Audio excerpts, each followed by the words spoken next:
We are now at 40,000 miles and a couple overland seasons in with the Toyo Open Country RT trail tires, and I'm gonna give you my thoughts right after this.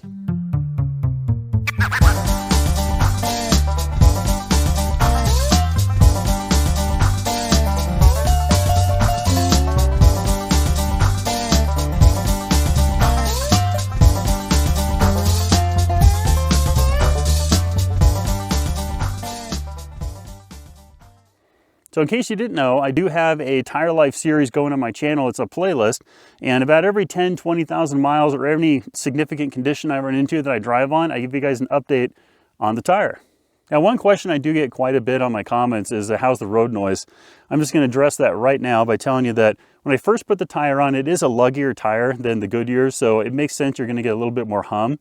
And I noticed it in the cab quite a bit at first, but after about 3 days, I don't even notice the noise anymore, and I would have to say that these tires are very quiet on the road. Now, another one of the pros, these tires do wear very nicely. I have quite a bit of tread left after quite a few miles, and I have zero chunking coming out of the tires. I have a couple little pieces here and there, but all in all, I'm gonna have to say these tires hold together pretty darn well. Now, one thing I forgot to mention is that this tire does indeed have a reinforced sidewall. So if you look at their website, you'll see that it's actually thicker around the outside of the tire. And I can vouch for the fact that it definitely is a quality sidewall because it's been, going on 2 or 3 years now on major rocky roads, and I've never had a flat. Now let's talk about some of the cons of the tire. And keep in mind, this is a hybrid tire, so it's not really good at anything and it's not really bad at anything. It's just kind of an all-around decent tire.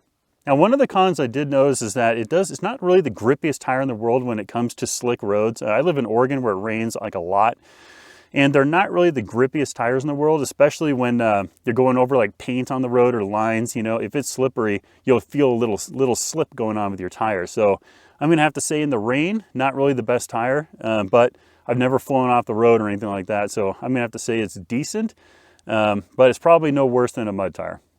Another one of the cons I would tell you is that it does tend to clog up a little bit in the mud. So unless your tires are spinning really fast and you're really flinging mud, they will clog up on you. Now, I don't know if this one's a pro or a con, but when it comes to snow driving, I've heard some people that have sent me messages saying, hey, they're horrible in the snow, they're awful on the street, that is.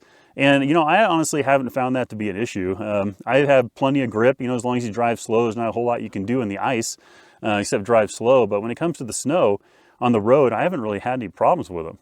Now, when it comes to snow off-road, and that's mainly just snow mixed with mud, because that's how most of the time these roads are out here, they can be a little bit slick. They're not really the grippiest things in the world.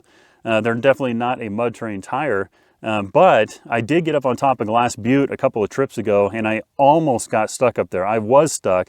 And eventually I just threw in the front locker, rear locker, turned off all traction control, and I just freaking floored it to get to the summit. And I made it, but so the tires didn't let me down. As much as they do clog up and they're a little bit slick off road. I've never been stuck, and they did get me out of that situation where I really, truly should have been screwed. Now, the big question is, will I buy these tires again, and do I recommend these tires after 40,000 miles? Now, bear in mind, I do have quite a bit of life left on this tire, so I'm going to have quite a few videos coming up in the future.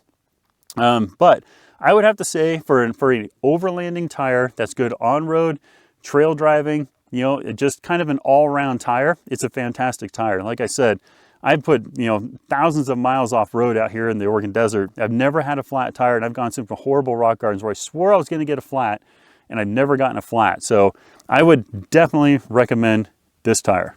Now, the big question is, will I buy these tires again? The answer is going to be no. And the reason why is because I need a mud terrain tire. I don't need them all the time, but those moments when you're alone solo and you're in some hairy spots and you need that traction, there were times last year where I needed that traction bad. And these tires didn't let me down. I made it through it, but it was really sketchy. And I know I would have been better off with a mud terrain tire. So the future of this Bronco is going to be a 3-inch lift, 37-inch tires, and I'm going to be getting the Yokohama's Geolander tires, mudders, because they have a good reputation. They're also very light. They're a lightweight 37-inch tire, and the rims that I'm going to be putting on this is going to be from Brink, and those rims only weigh like 24 pounds a piece. So between the rim and the Yokohamas and the Brink wheels, it's going to be a very lightweight setup, which is great. So if you like my tire series, keep an eye out for the next set of tires. Going to be those Geolanders. That's going to be in my next series. But I'm really confident that those are going to be a good tire for me. So hopefully you enjoyed the video. If you did and you found it helpful, please hit that like button and subscribe for more Bronco content. I'll see you next time.